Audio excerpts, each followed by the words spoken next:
بسم اللہ الرحمن الرحیم۔ السلام علیکم ورحمۃ اللہ۔ اور اردو ٹی وی میں آپ کو خوش آمدید کہتا ہوں۔ سعودی عرب میں وزارت حج و عمرہ کے ترجمان حشام سعید نے کہا ہے کہ سعودی عرب نے 1 محرم 10 اگست 2021 سے بیرون ممالک سے عمرہ زائرین کو آنے کی اجازت دی ہے۔ سعودی چینل ون کے مطابق حشام سعید نے بتایا کہ 25 جولائی سے داخلی عمرہ زائرین کو اجازت نامے جاری کیے جا رہے ہیں۔ انٹرنیشنل عمرہ زائرین کے لیے عمرہ ویزوں کی کارروائی شروع کر دی گئی ہے۔ انہوں نے کہا کہ رہائش، ٹرانسپورٹ، کھانے پینے کے پیکج عمرہ زائرین کو فراہم کیے جائیں گے جو بیرون ممالک سے سعودی عربیہ پہنچیں گے۔ عمرہ زائرین ماہ محرم کے شروع سے سعودی عربیہ آ سکتے ہیں عمرہ کے لیے۔ اب عمرہ کی اہم شرائط و ضوابط کیا ہیں وہ آپ کے ساتھ شیئر کرتے ہیں۔ نمبر 1، عمرہ زائرین کی عمر 18 سال سے کم نہ ہو۔ نمبر 2، سعودی عرب نے جو 4 ویکسین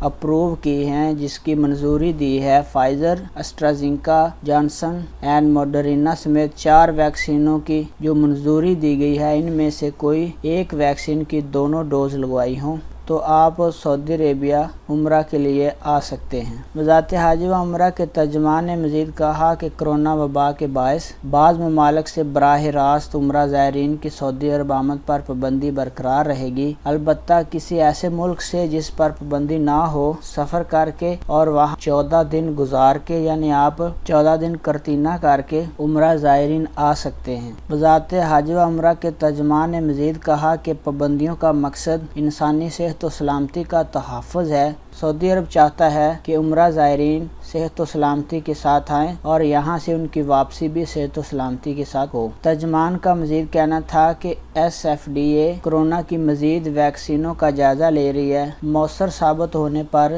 مزید ویکسین منظور کی جائیں گی اور جو تعداد 4 ہے ان میں اضافہ ہو سکتا ہے۔ یہ انٹرنیشنل عمرہ زائرین کے متعلق اہم شرائط و ضوابط آپ کے ساتھ شیئر کر رہا تھا کہ 10 اگست 2021 کو سعودی عربیہ نے انٹرنیشنل عمرہ اوپن کیا ہے۔